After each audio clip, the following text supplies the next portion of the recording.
Not seen in 40 years, and the Fed says it's not finished. After last week's COVID diagnosis, President Biden has now tested negative. We check in on when he's expected to resume public duties. And we are learning that the phone records of former top aides to former President Trump have been seized by the Justice Department. It is one of the clearest indicators yet of a possible criminal investigation. And we will talk to one of the reporters who broke that story. Plus, the former president faces a handful of other legal challenges on the state level, and we will tell you where the president and some of his allies who pushed falsehoods of a fraudulent election are under increasing pressure from courts across the country. Plus, WNBA star Brittney Griner testifies for the first time in Russia, what she said, and what we know about a possible deal in the making to bring her and fellow American Paul Whelan home. But we begin tonight with President Biden ending his COVID-19 isolation after testing negative last night and again this morning. Mr. Biden said he made a speedy recovery. He did so in remarks from the Rose Garden. My symptoms were mild, my recovery was quick, and I'm feeling great. The entire time I was in isolation, I was able to work, to carry out the duties of the office and without any interruption. It's a real statement on where we are in the fight against COVID-19. For more on all this, I want to bring in Sean Sullivan. He joins me now. He's the deputy politics editor for campaigns at the Washington Post. Sean, always good to see you. Before we get to the president, what can you tell us about the administration's offer, if it in fact is a hard, concrete offer, maybe it isn't, maybe it is, to bring Brittney Griner and Paul Whelan home? Yeah, and we don't know exactly now, what the terms of this would be. This has been a sensitive negotiation. It appears over the last few weeks, the administration's been pretty tight-lipped about what it was willing to do. Anytime you have a situation where you have a potential prisoner swap, no less with, a country like Russia right now, which does not have the best relationship with the United States for various reasons. I think there's a lot of sensitivity around it. But we did hear, these comments from Secretary Blinken about this possible prisoner swap. Now, the question is who, if this does come to fruition, is going to be returned to Russia. There's been a lot of speculation about an arms dealer. We've also heard, commentary from outside observers about, is this an equal exchange, so to speak? Are you, giving somebody who is regarded as a pretty dangerous individual back to Russia for prisoners that the United States regards as being, held not on solid ground? So still a lot of uncertainty about this right now, but it appears that there has been some progress on this after what has, looked like a pretty sensitive negotiation here in recent months. Sean, as I mentioned, we saw the president in the Rose Garden. Whenever we see those aviator sunglasses, we know he's back in business. President tested negative, expected to jump back into public events right away. Is that the expectation? And if so, where would he go and what would he do? Yeah, we'll see. I mean, we've heard a lot from this White House, even before this COVID diagnosis, about the president getting out more in the country, talking to the American people directly. And of course, we are fast approaching the midterm elections where, I think the president wants to be out there. It does remain to be seen how that's going to happen and when. I think the message today that the president was trying to send is, look, I'm back. I'm healthy. I tested negative. I recovered from this. But I think it was notable that he also used the moment to try to talk about what his administration has done in the pandemic more broadly. He reminded people of the efforts that his administration has undertaken when it comes to vaccines, when it comes to other treatments. And he reminded people that, look, the death rate and hospitalizations have fallen in the time that he's been in office. When you look at the beginning of this administration, the pandemic really was a focal point for this president, for this White House. At the very start, it was really all they talked about. That big pandemic relief bill was one of the first things that they tried to push through Congress.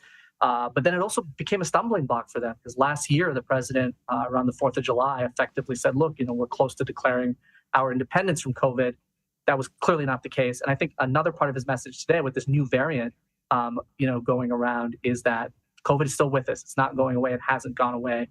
But there are ways we can live with this safely. Look at me, look at my recovery. So I think that was part of the message he was trying to send too, is to try to remind the public what he and his administration have done when it comes to the pandemic. Right. And if there would be two headlines at the White House today, it might be President Biden, I'm back, inflation still here. And related to that, the Federal Reserve announced another increase in interest rates today. This is a political problem. It's been a persistent one for the administration. Is there any sense, Sean, that you get that the White House is having any success with its Democratic allies in helping them through what can only be described as turbulent messaging in and around inflation? Yeah, Major, when I talk to Democrats on Capitol Hill, when I talk to Democrats with an eye on the campaign, this is one of the issues that comes up time and time again. The economy tends to be the dominant concern of voters when it comes to these midterm elections or really any national election. And when you have a situation right now where prices are rising, have been rising at a very, very significant clip, this is very, very worrisome to the Democrats. And I think a lot of them have looked to the White House for leadership over the last few months for some sort of message that will break through the American people. And a lot of them feel like they don't see it. Remember, last year, this White House and this administration continually said, look, inflation is transitory. This is a temporary thing. It is not going to be a long-term trend. That proved to not be correct. And I think some Democrats worry that, look, the administration and this president undercut their own credibility when they talk about the economy. So the question now is, how can this administration convince the American people in the next several months here leading up to the midterms that they are doing something to bring down prices, that they are forwarding a policy that will combat this stuff? Because I think the reality, when you look at polling, when you talk to strategists of both parties right now, is that a lot of voters right now have the opposite view. They blame this White House. They blame this administration for letting this happen on their watch. And this could be a huge, huge liability when you look at these battleground Senate races, House races, and gubernatorial races that are in the balance as strategists eye the November midterms. So, Sean, let's move our perspective a little bit overseas. President Biden has scheduled a virtual meeting with Chinese President Xi Jinping tomorrow. There's got to be a lot of agenda items in that meeting. It's interesting. I mean, this is a relationship, we talked about the U.S.-Russia relationship, but this is a relationship that has also been very, very tense throughout President Biden's tenure in office. And so we'll see, what they talk about, whether there are any discussions about this idea of, Speaker Pelosi potentially taking this trip to Taiwan and what that would mean and how that might exacerbate tensions. It's a reminder, too, that, as the president deals with stuff domestically, he is also trying to navigate these relationships overseas. But as we look to almost the 2-year mark of this presidency right now, the reality is when it comes to Russia, when it comes to China, two countries that did come up a lot on the campaign trail, it's a very, very strained relationship overall, very, very difficult for the president to navigate. So we'll have to watch and see what comes of this. You can be sure tariffs and Taiwan will be at the top of that agenda. Sean Sullivan, as always, thanks so very much. Thanks, Major. New information on the Justice Department's investigation into the Capitol riot and former President Trump's possible role in it. The DOJ is questioning witnesses about Mr. Trump's actions in the lead-up to that riot. It's not yet clear if he is the target of this investigation or if prosecutors are just asking questions related to him. For more on this, Devlin Barrett joins me now. He's a reporter focusing on national security and law enforcement for the Washington Post. And yes, it's a very big Washington Post day here on Red and Blue. So Devlin, great. You are one of the reporters. I believe there were three. Yes, one of the three on the byline who broke this story. Is this a clearest indication, as your reporting indicates, that prosecutors are looking at former President Trump not just as someone who was in and around this, but central to a possible criminal charge? So I think the easiest way to explain it is, remember that part of this investigation has been about why were there these efforts to substitute fake electors for the actual certified vote results for the states, right? And the president had a number of meetings at that time with his lawyers as they worked down that strategy. And it's important as a minimum threshold issue to understand what were his lawyers' instructions? What instructions did Trump give to his people as they went and pursued those efforts? Because remember, what the federal prosecutors are trying to figure out is, were there crimes of fraud committed in the course of those efforts? And obviously, if you're trying to answer that question, one of the things you need to know is the people you're looking at, what were their instructions? And so as a base level, I don't think it's right to talk about Trump as a target of the investigation, certainly not at this stage. But I do think what's important about what we know now is that they are looking squarely at what Trump told to people. And what Trump told to people is an important element of understanding if there should be indictments in the future.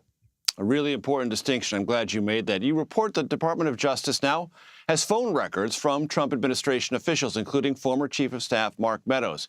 Now, Meadows initially cooperated with the House Select Committee and then backed away.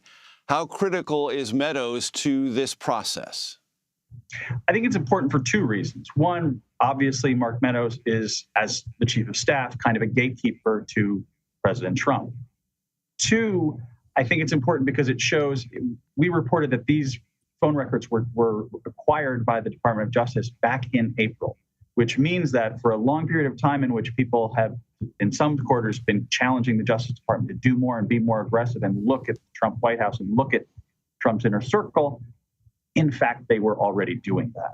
So that's one. Two, I think it's important because obviously, if you're trying to understand the president's chief of staff communications, you are then really at the heart of White House operations, right? And that just shows the significance and the intensity of this investigation. And Devlin, I want to ask you this, because some people have said in defense of former President Trump, well, he was fully within his powers to ask questions and to look into these allegations of potential voter fraud.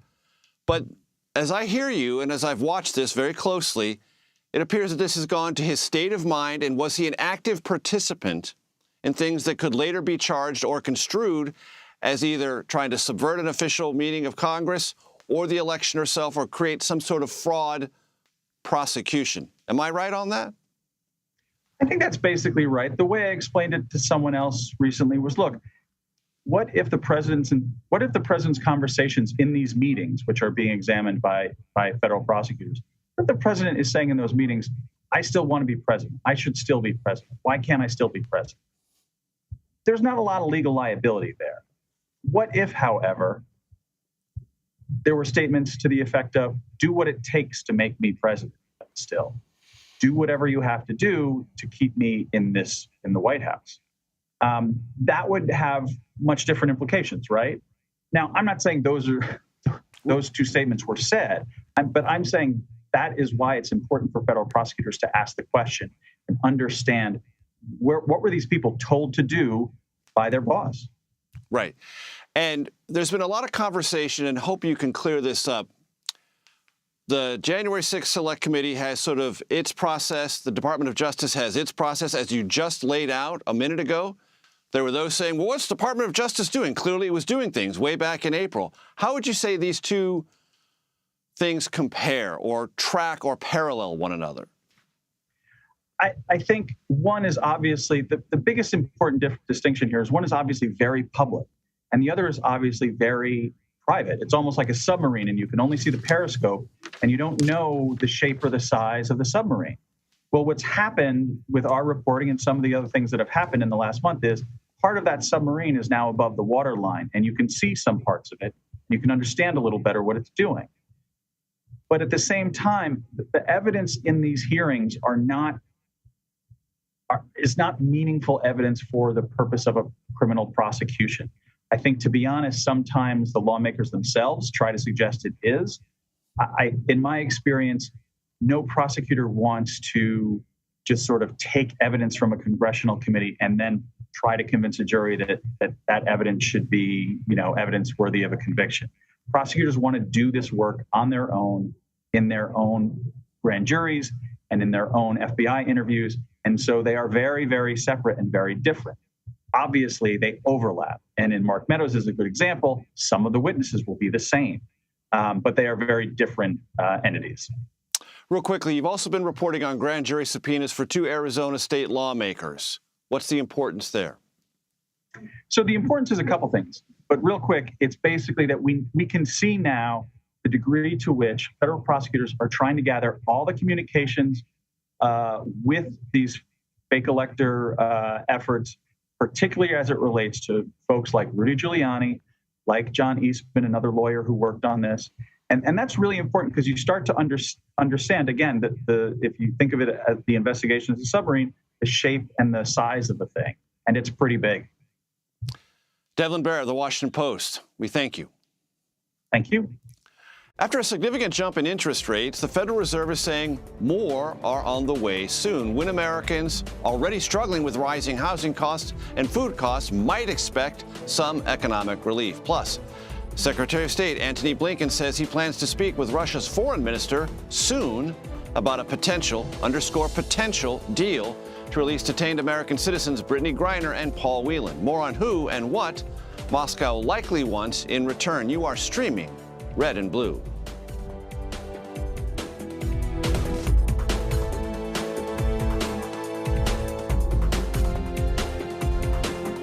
CBS News Sunday Morning with Jane Pauley on CBS.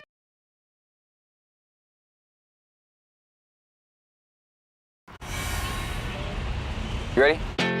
A generation of kids opens up on CBS Reports. I just want to be like a regular kid. Their world, their struggles, their voices. What if I was white? A lot of people like to call names and make you feel ashamed for being proud of who you are. Now streaming the internet. Technology is baked into the DNA of our generation. Social media, apps, and games. I like my iPad, my phone, my Nintendo. Instagram, TikTok, Twitter, it's one click away. Is growing up digital a blessing or a curse? There is so much pressure to be perfect. We need to have conversations regarding healthier usage. Are the kids all right? The internet, now streaming on the free CBS News app. When weather is about to get extreme. We're talking about hail, we're talking about tornadoes, damaging wind. Every second counts. Let's now take a look at what that really means to you. That's why CBS News and the Weather Channel have come together to bring you virtual weather technology so advanced, so real. We can show you what it's going to look like when the storms come through. You'll see what will happen, where it will happen, before it does. Feel the forecast on CBS News. Time to get prepared. I'm Nora O'Donnell in our nation's capital. We're here at the White House with the President of the United States. Thanks for having me. I appreciate it. You've never done an interview like this before. That's correct. Tonight, a congressional investigation sparked by reporting from CBS News. What's your message to consumers? They need help now. Tell him I feel it. The CBS Evening News with Nora O'Donnell from Washington, D.C. on CBS and streaming on Paramount Plus. We will witness yet another moment in history. We have an inspiring story that started with a strange act of kindness. Yeah. We found it. You're kidding me! We got it. We share stories that lift you up and brighten your day. The Uplift. Stream on the free CBS News app. While testifying in a Russian court Wednesday, WNBA star Brittney Griner said she did not intend to break any drug laws. She's been wrongfully detained in Russia since February. Tina Kraus has more on her case from London. It's the sixth time U.S. basketball star Brittney Griner has gone before a Russian judge, but the first time she's testified about the drug charges she faces. The Phoenix Mercury player described making a grueling 13-hour flight to Moscow from Arizona back in February while recovering from COVID-19. She told the court her rights were not read to her when she was detained at the airport after Russian authorities say they found vape canisters with cannabis oil in her suitcase. She added she had packed in a hurry. I still don't understand to this day how they ended up in my bag. I did not intend to break any Russian laws. Griner says she was questioned for hours, but the interpreter translated only a fraction of what was said before officials led her away in handcuffs. It was more just her telling me surname, sign, really short words. She didn't explain the content of the paper. I didn't know exactly what I was signing. Griner has pleaded guilty, but her defense team argues she was prescribed medical marijuana to treat pain from injuries. The two-time Olympic gold medalist faces up to 10 years in prison. It's unclear how long the trial will last, but the Russian court has authorized her detention until December. Tina Kraus, CBS News. Meanwhile, the Biden administration has offered a deal to Russia to bring home Griner and another American, Paul Whelan, who's been detained in Russia since 2018. This deal was proposed weeks ago, but Moscow has yet to accept. A White House official reached out to Griner and Whelan's families and plans to speak with them tomorrow. Brittney Griner, just to remind you, pled guilty to drug charges and has been imprisoned, as we said, since February. Paul Whelan was accused of espionage while attending a wedding in Russia 4 years ago. He denies any wrongdoing, and U.S. officials say he was subjected to an unfair trial before being found guilty in a Russian court. Secretary of State Antony Blinken said he expects to communicate with his Kremlin counterpart for the first time about this and other issues since Russia's war on Ukraine began. We, of course, want to see those who are wrongfully detained be released and be able to return home. At the same time, it's important that we work to reinforce the global norm against these arbitrary detentions, against what is truly a horrific practice. For more, CBS News correspondent Christina Ruffini joins me now. Christina, you followed a lot of these negotiations. How did we get here, and how optimistic should anyone be when they hear, oh, a deal was proposed for Brittney Griner and Paul Whelan? Well, as you mentioned, no one in the administration would comment on these reported details of this swap. They wouldn't even acknowledge that it was a swap. There are reports I've been unable to confirm. We so far haven't confirmed that Victor Bout, the legendary, infamous arms dealer, is being offered up. You know, we did hear the administration say they've put a significant offer on the table, even though they wouldn't say what that was. Now, I've been following this, as you mentioned, for months, and up until recently, what sources had told me is the Department of Justice had repeatedly said they were not willing to give up a prisoner of his history, someone, you know, he's called the Merchant of Death, the Lord of War. There was a Nicolas Cage movie made inspired by his life and misdoings. That was not something, he was not someone the Department of Justice wanted to give up in any kind of trade, because there were other Americans previously detained in Moscow. Trevor Reed, who was released in April due to his prisoner swap with a Russian pilot who was accused of smuggling drugs, and Paul Whelan, who's been there predating Brittney Griner. So now you have these two high-profile Americans, and something in this calculation has changed. Although the White House wouldn't say what it was, they wouldn't say whether or not Victor Bout was part of that negotiation. They wouldn't even say that it was a prisoner swap. But we heard John Kirby, the spokesperson, one of the spokespeople for the NSC, say, the president said a couple weeks ago, you know, figure out what it's going to take to get them home. So something changed a couple weeks ago, and it seems like there is more of an impetus to get this done, perhaps over the objections of a lot of people of DOJ, although, like I said, we haven't been able to confirm that yet at this point. So WNBA star Brittney Griner's case certainly has gotten a lot more attention recently. Remind us of what landed Paul Whelan in a Russian prison, and whether or not his family is comfortable with sort of living in the shadow of Brittney Griner.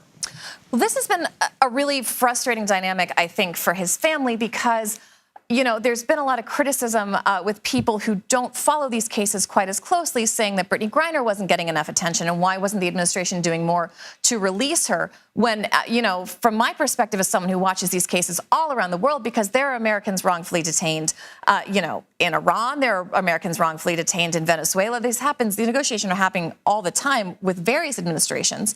This is pretty standard, right? They go, especially in a country that doesn't have a justice system that really works in a way that we would say works. You know, about 99% of all people in Russia are convicted. You know, you go through the process. You go, you plead, there's a negotiation. This is pretty standard. So to see this outcry, I think, has been hard for a lot of these other hostage families who, you know, they look at people saying, why isn't this getting enough attention? And say, wait a minute, our loved ones have been detained far longer. We've been working on this case, you know, many months and in some cases years, and this is getting a lot more attention. So it's a balancing act. However, if these two wrongfully detained Americans, if their fate gets tied together and that gets Paul Whelan out of Moscow, then maybe in the end it turned out, I don't want to say to be a good thing, but it could benefit this family who's been really had a hard time. You know, he was accused of espionage, and he's kind of been held up by Putin and by the administration as, you know, he's this American spy. We've got him. So a source said to me today, look, Putin was going to have to get something really big to hand him over, because he's gone so far out on this ledge, claiming the U.S. says wrongfully that he was a spy. They had this, you know, jump drive that they said they found in his luggage that contained classified documents. The U.S. says these are trumped-up charges. Russia says they've caught this agent of espionage. So they had to, in the eyes of Putin, for the domestic audience, for domestic consumption, Putin was going to have to get something out of that. So this would be that something, right? If the U.S. was willing to turn over this arms dealer, that would be something that he could sell to a domestic audience. The question is, has that happened? And as we said, the White House and State Department have not yet confirmed that. And Christina, as you've explained, this is complicated and at times it's murky. Are we actually sure the Russians have identified Victor Bout as the person they most want in exchange for any sort of deal? I mean, the Russians have been asking for Viktor Bout for years. I've been told for years now, anytime there's an American detained, anytime these conversations are broached, he's always someone they bring up. But until very recently, I was told that the response from the Department of Justice was almost always no. Other things were put on the table, and he was not. And that's because of his history, because of the danger he posed. Look, he is older now. He's been in custody for quite some time. The U.S. did get its win, right? They were able to, through a whole of government approach, find him, prosecute him, and put him in jail. Maybe the calculation is he's not going to be able to travel. He's not going to be able to go to all these countries that have him on, an Interpol list. Maybe he poses less of a threat now than he did 10, 5, even 1 year ago. I don't know. That calculation is something we're going to have to keep asking about. But he is someone that the Russians have asked for and have wanted back for quite some time. So that would make sense. National Security Council spokesman John Kirby said the public announcement about this deal is risky. Is there a fear of it backfiring somehow? These negotiations are always really risky, and you have to wonder where this information is coming from, because depending on where it comes from, it could either be people trying to make sure this happens. It could be people trying to make sure this doesn't happen. It's always really risky, and that's one of the issues with talking to these families who feel like they get frozen out. And this is not just something with this administration. This is something we've heard with the Obama administration. This is something we heard with the Trump administration. The families feel like they don't get enough attention. They don't get enough pressure. They don't get enough support. Whereas when you talk to the diplomats who are working behind the scenes with these detainees, they feel like they're doing everything they can, but public attention very rarely yields positive results in these kinds of situations. So it's a very delicate balancing act, especially when you're dealing with people as high profile as a WNBA star. Christina Ruffini, thank you so very much. Thanks, Major. The Federal Reserve announced the fourth interest rate hike of the year this afternoon, raising rates 0.75 percentage point. This aggressive action is an effort, the Fed hopes, to curb mounting inflation and at the same time prevent a recession. All this comes ahead of what is expected to be a somewhat grim report tomorrow on the nation's overall economic health. CBS's Naomi Ruckham has more. Prices for just about everything are at a 40-year high, and many are struggling to make ends meet. I feel the inflation pain every day. Every day, everything is going up and up. The Federal Reserve is taking another step to fight inflation. Wednesday, the board raised a key rate 0.75 percentage point, the fourth rate hike since March. High inflation imposes significant hardship, especially on those least able to meet the higher costs of essentials like food, housing, and transportation. The move is designed to slow the economy and keep prices in check. But CBS News business analyst Jill Schlesinger says it will also push up rates on certain loans. If you're carrying a credit card balance, it's probably going to get more expensive next month.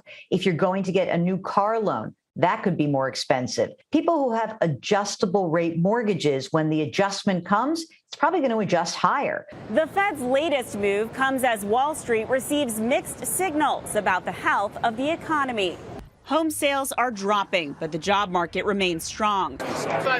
And a host of earnings reports this week shows most of America's biggest companies continue to post profits, although overall economic growth is slowing. That's what the Fed wants. They want economic growth to slow down. They don't want to tip into a recession, but they want slower growth, so the rate of price increases comes down accordingly. The Federal Reserve will keep an eye on prices and the economy as it readies for another interest rate hike, which could come in September. Naomi Ruckham, CBS News, New York. For more on the Fed increasing interest rates, Adam Phillips joins me now. He is Managing Director of Portfolio Strategy at EP Wealth Advisors. It's great to have you with us. So, 0.75 percentage point increase today. That matches one that came just before that. I believe that's the first time in Federal Reserve history there's been two rate increases of that magnitude back to back. First of all, is that true? Do I have my math correct on that? And second, what evidence is there that the Fed's intervention so far has worked? No, you're exactly right. I mean, 75 basis points is a pretty significant move. It's only the third one we've seen in the last 30 years. So it appears that it's doing the job. What they're trying to do, since they can't control the supply side of the equation, they're trying to put a lid on demand to hopefully bring supply and demand back into balance. And it appears that they are doing the job. Over the last week, we've seen a lot of housing data. And we obviously know what mortgage rates have done so far this year. And something like the housing market is indeed slowing. So I think what we need to worry about is the Fed is trying to thread a needle here, and they were.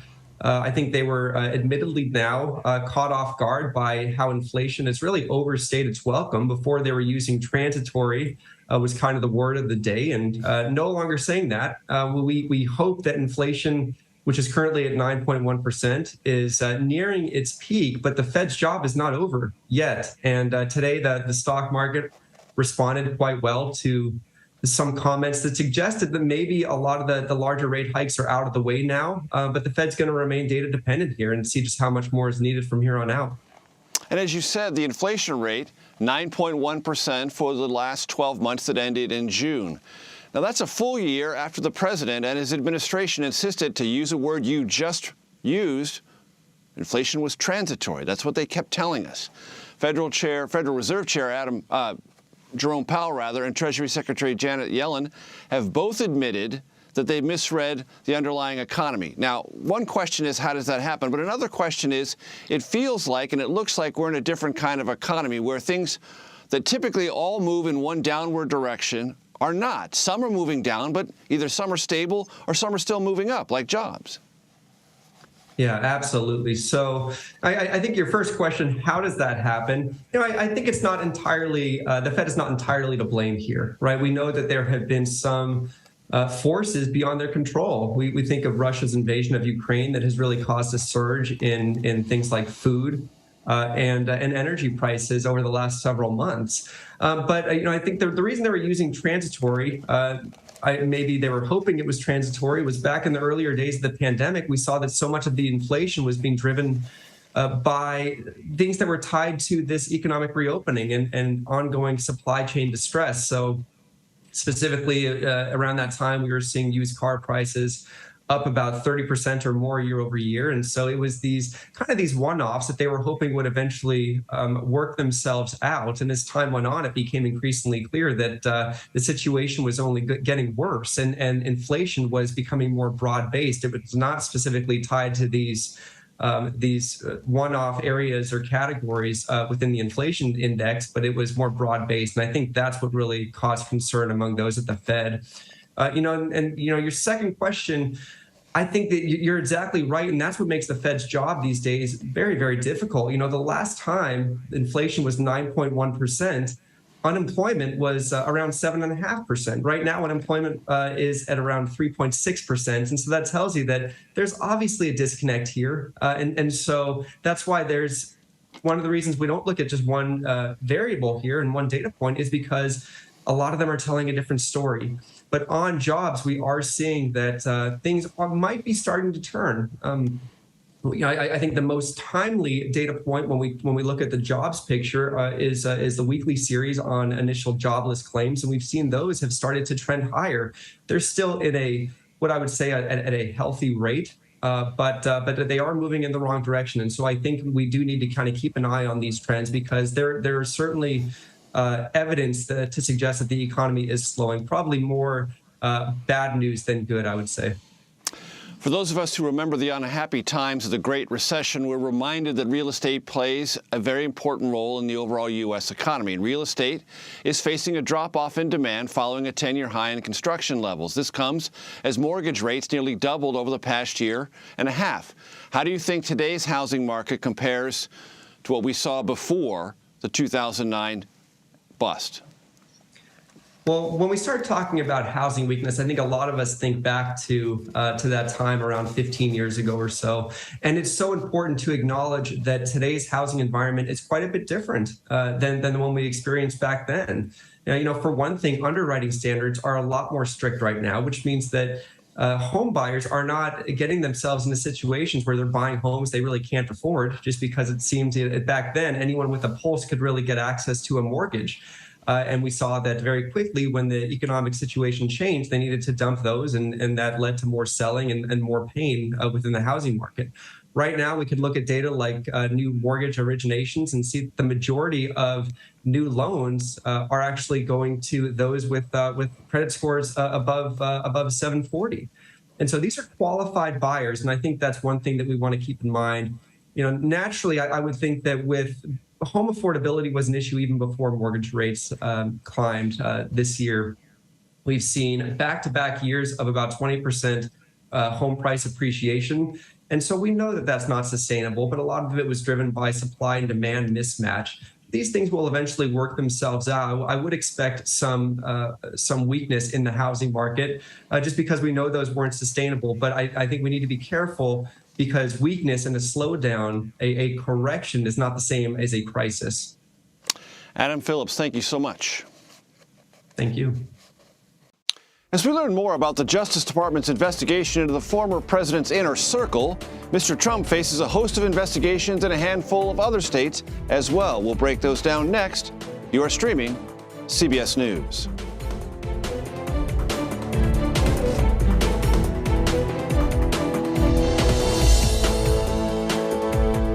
CBS News Sunday Morning with Jane Pauley on CBS.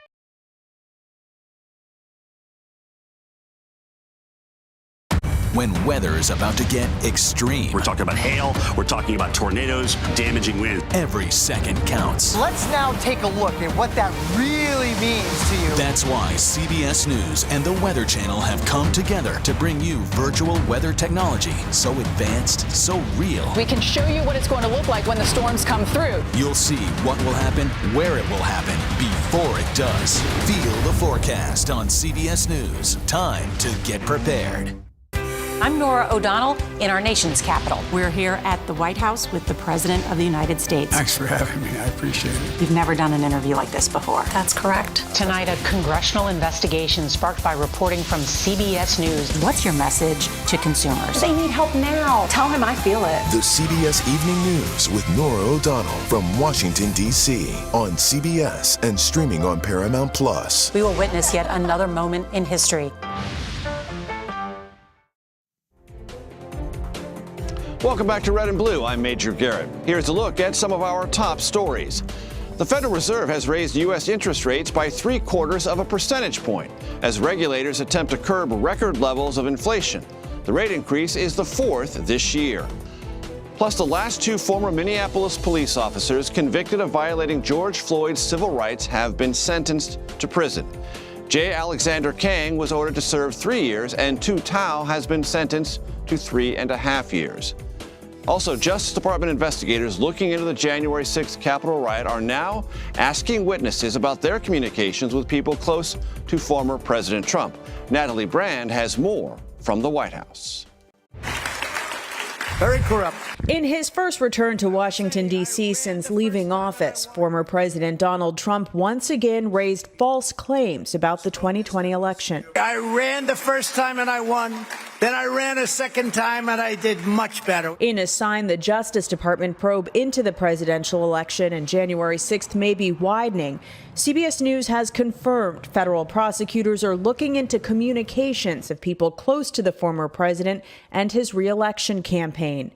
Witnesses called before a federal grand jury include two former advisors to then Vice President Mike Pence. It's not clear Mr. Trump himself is a target of the investigation, but prosecutors are asking questions related to him and his aides. In an interview with NBC News, Attorney General Merrick Garland reiterated no one is above the law. We intend to hold anyone who was criminally responsible for the events surrounding January 6th, for any attempt to interfere with the lawful transfer of power from one administration to another, accountable. That's what we do. In addition to the Capitol assault on January 6th, another focus of the DOJ investigation is the efforts to replace electors won by President Joe Biden with those loyal to Mr. Trump. The Attorney General says this is the most wide-ranging investigation in its history.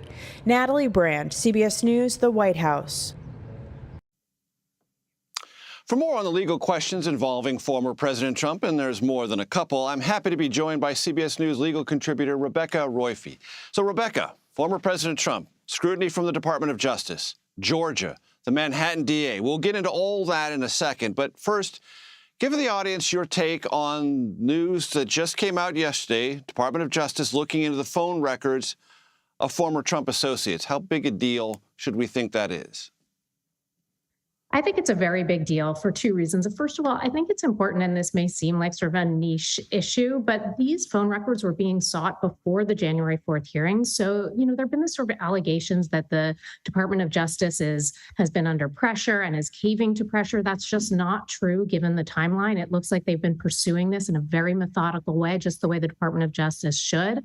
And second, more importantly, I think this really is about obtaining records of people who are close to the president in order to figure out what his conduct and involvement was in this scheme. And so it really shows that the Department of Justice, federal criminal investigators are zeroing in on his part in this criminal conspiracy. And that is historic. No president has ever been prosecuted. No former president has ever been fully prosecuted. And so it's significant. It's not that we didn't have hints of it before, but now it's confirmed. And I think that's a really important thing to pause and note. And it has never happened before. And whether there will actually be an indictment is not clear, but it is still nonetheless an incredibly important moment.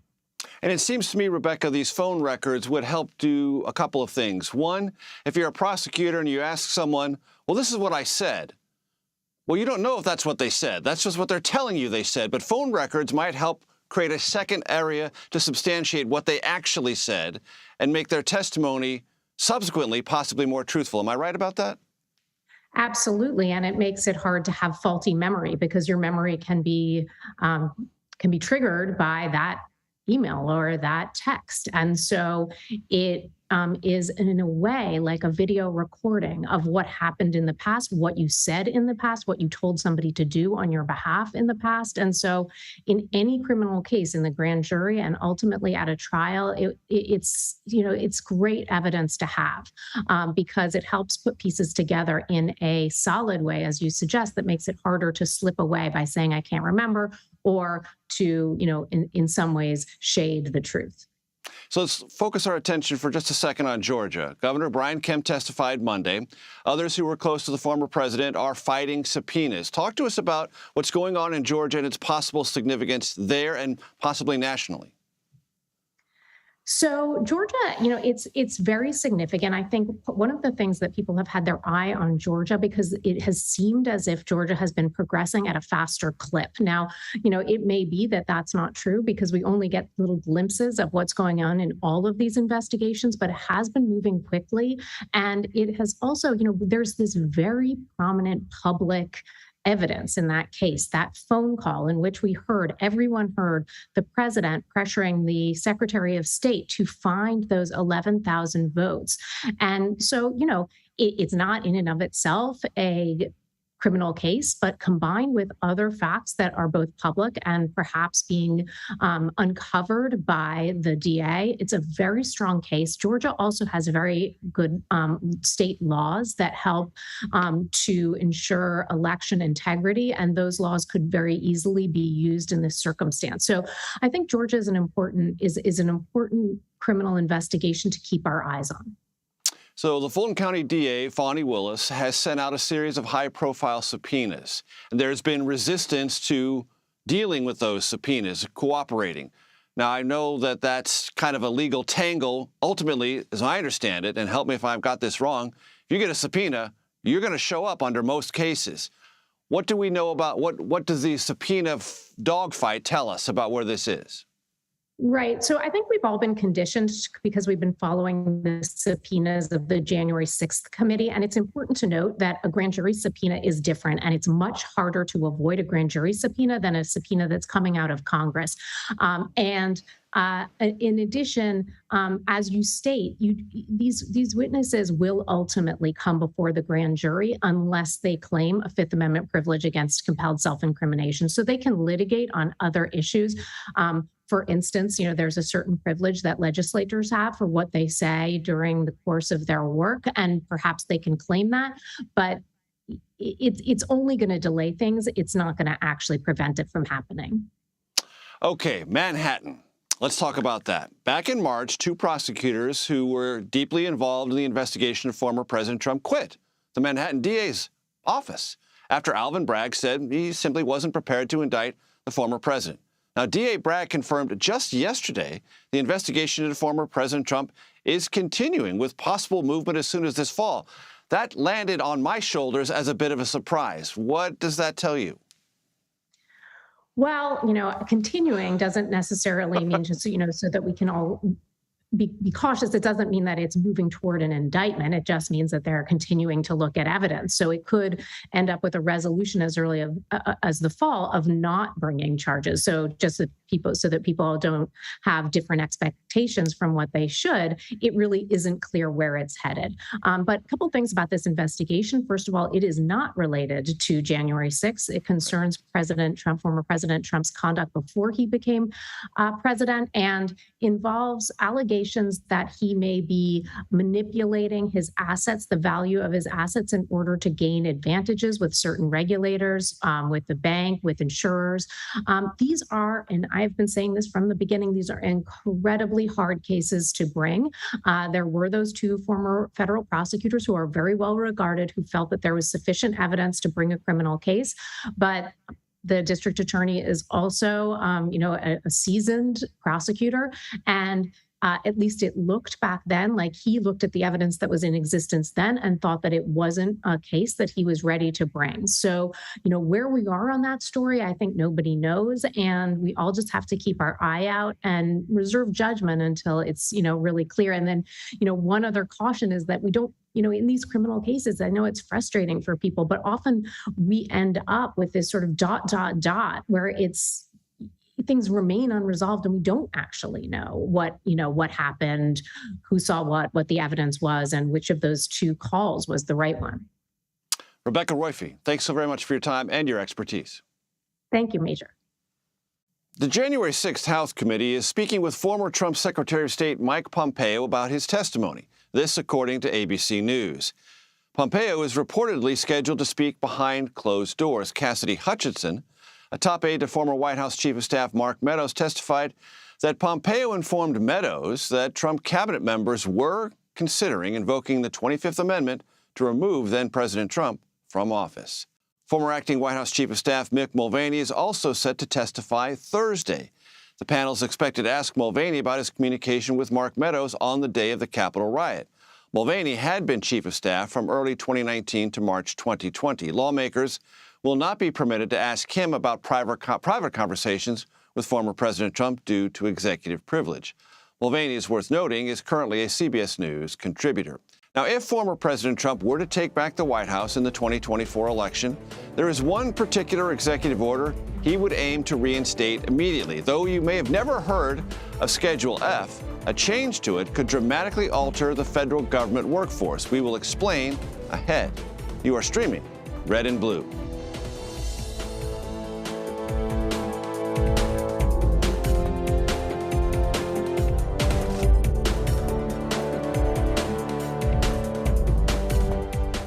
CBS News Sunday Morning with Jane Pauley on CBS.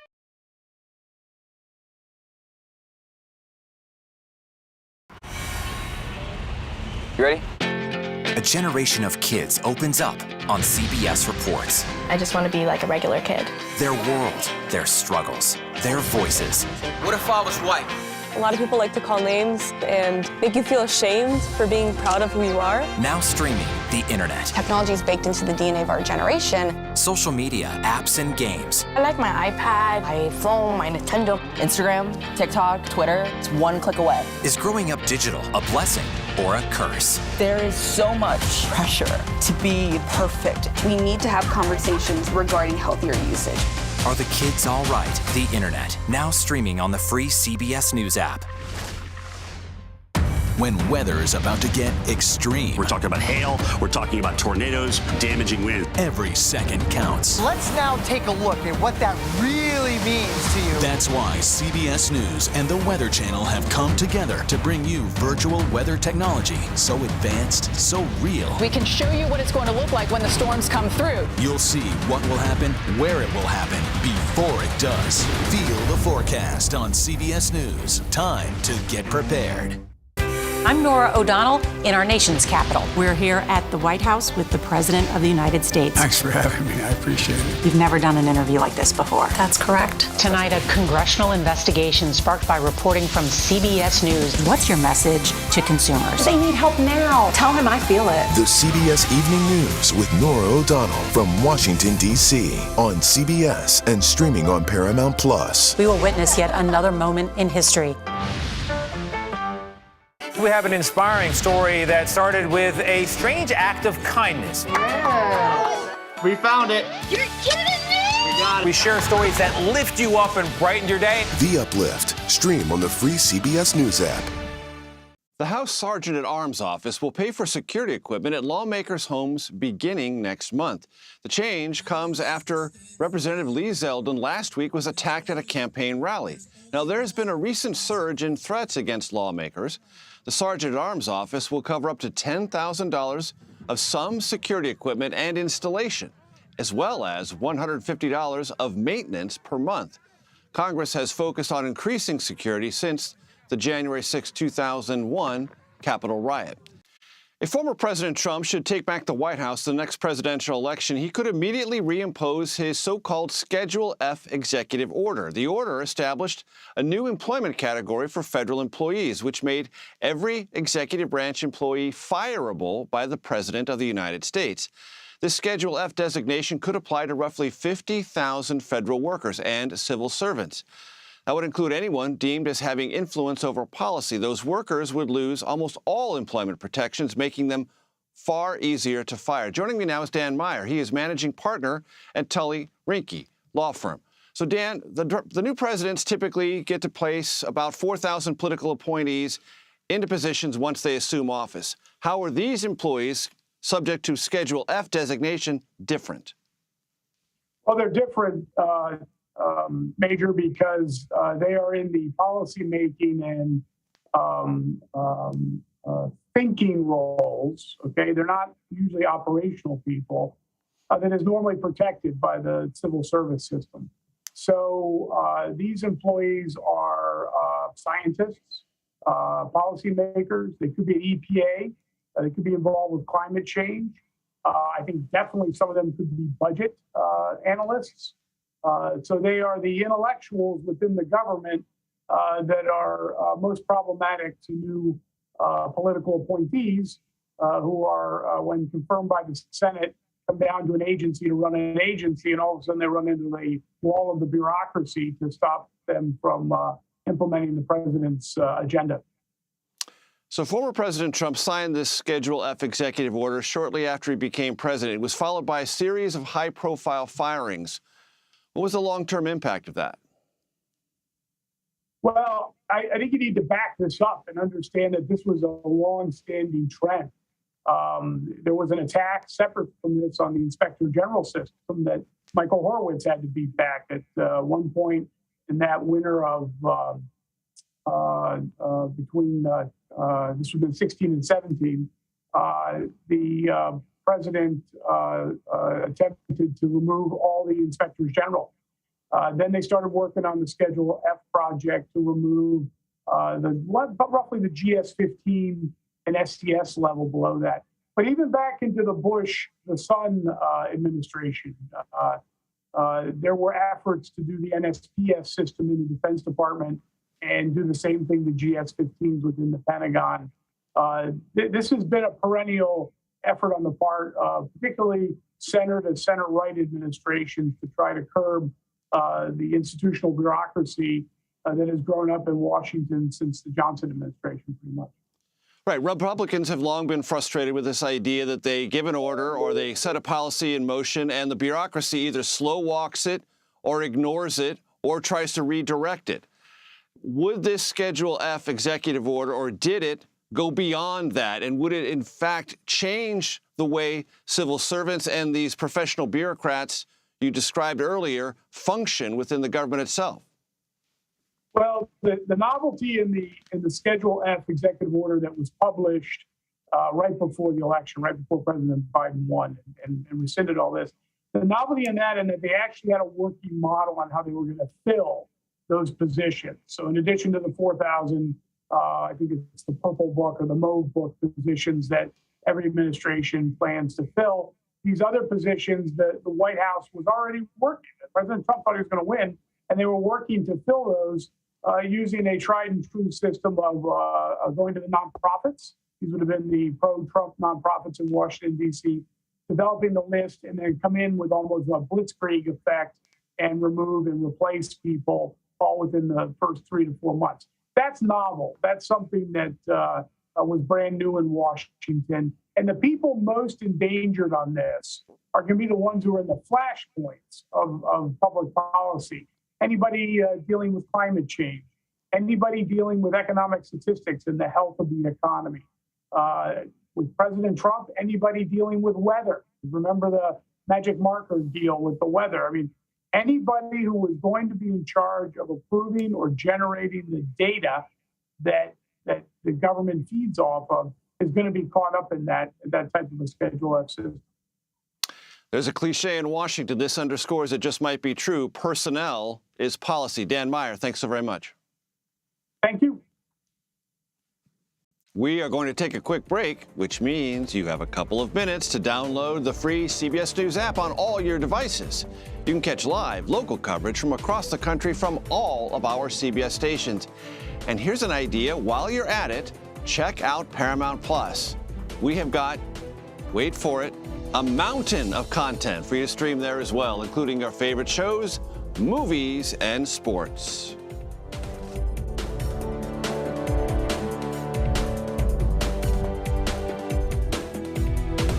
CBS News Sunday Morning with Jane Pauley on CBS.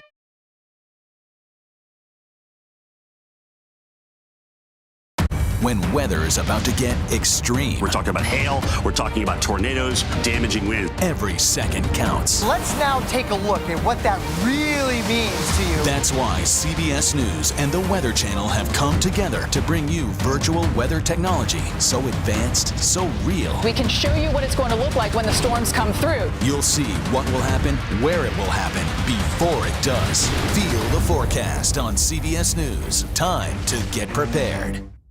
I'm Nora O'Donnell in our nation's capital. We're here at the White House with the President of the United States. Thanks for having me. I appreciate it. We've never done an interview like this before. That's correct. Tonight, a congressional investigation sparked by reporting from CBS News. What's your message to consumers? They need help now. Tell him I feel it. The CBS Evening News with Nora O'Donnell from Washington, D.C. on CBS and streaming on Paramount Plus. We will witness yet another moment in history.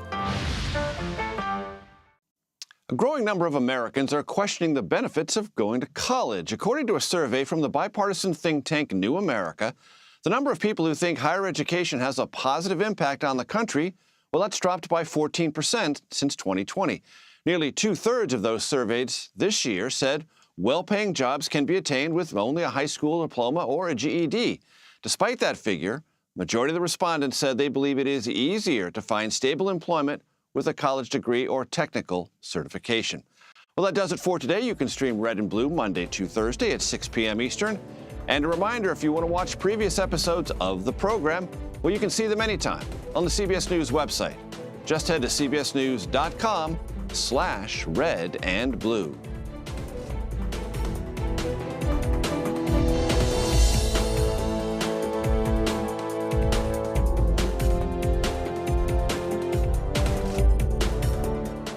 CBS News Sunday Morning with Jane Pauley on CBS.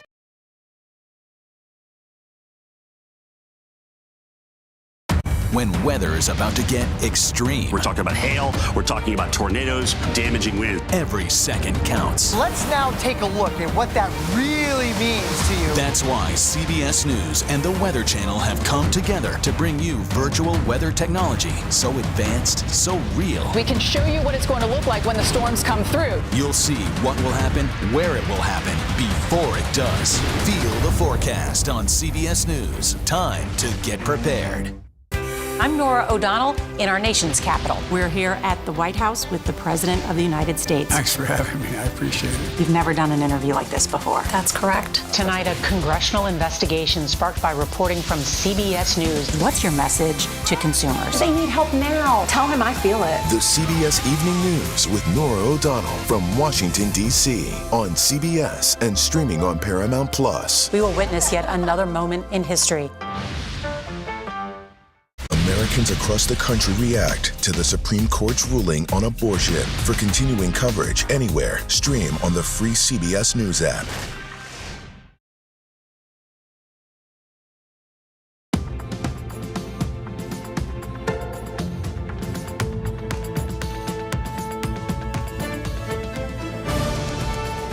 Hello, everyone. I'm Lana Zach. Thanks for joining us. Here's a look at the top stories we're following right now. The Federal Reserve tries to tap the brakes on the economy. It raised interest rates again, hoping to ease inflation without causing a recession.